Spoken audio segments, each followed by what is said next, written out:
Good morning, everyone.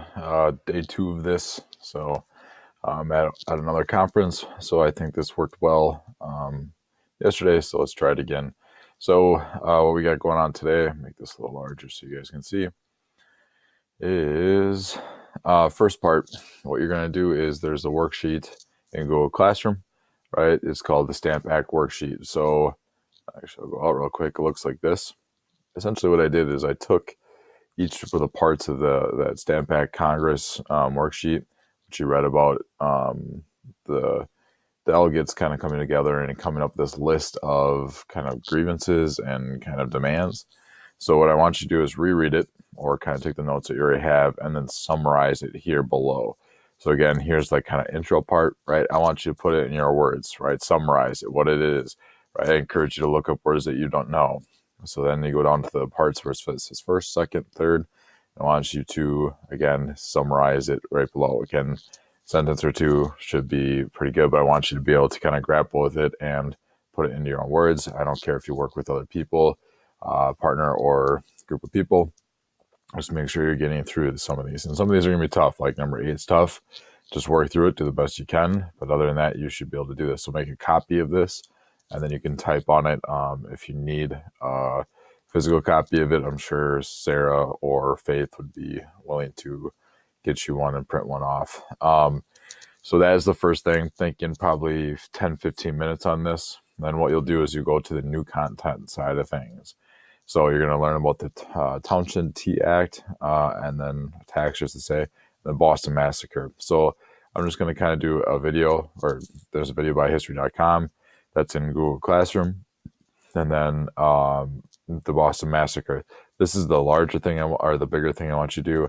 So essentially what you're going to do is this. You're going to get a graphic organizer, and this is actually printed off. So hopefully Faith or Sarah can get this to you. And there's 4 different accounts. Now, I have a PowerPoint as well that kind of runs through each of these as well. So here's the first document, which is an engraving by Paul Revere. This is the second one that's made in 1850. This one is going to be accounts. So then when you get to here, you actually got to go into the document itself, right? Or you could just do it this way. It's the same thing. And then that first document is here, count 3, Captain Thomas Preston. He is the guy that's essentially this guy right here. Okay, so you're going to read his account. And then you're going to go to a citizen of Boston who was there. You're going to kind of compare and contrast their 2 accounts. And then the last one is kind of jumping around here, is going to this, which this is a video or a clip from an HBO series called John Adams. And John Adams was our future second president. But he is a Bostonian, and he is there in Boston when the massacre happens. So kind of seeing it through his eyes, through a secondary source by HBO. Okay, then we get back to here. So that's going to take you probably the rest of the time. And what you're going to do, or at least what I want you to do, is what happened, right? Start noticing some differences. And then what's the point of view, right? How does the person's background that you know, right, how does it influence that account? What might the author do to kind of alter, consciously or subconsciously, how it might alter the way they're portraying this event? Okay, going forward. So that's the 2 things I want you to do: the worksheet and then the Boston Massacre.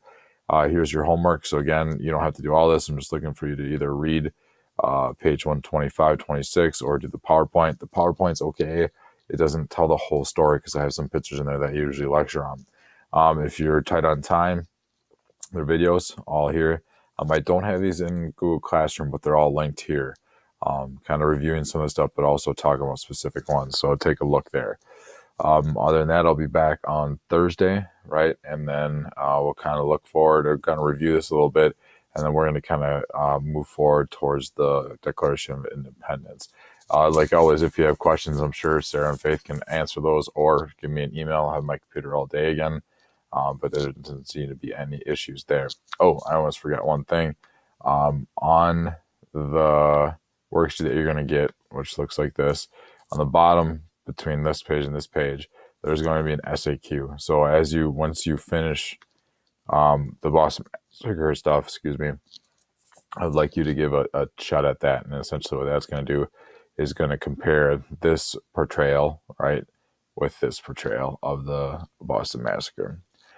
So again, try to get that done in class, and I think you shouldn't have any issues with that. All right, if you got any questions, let me know. Give me email or whatever the case is, or I'll talk to you on Thursday. Have a good day, guys. Bye.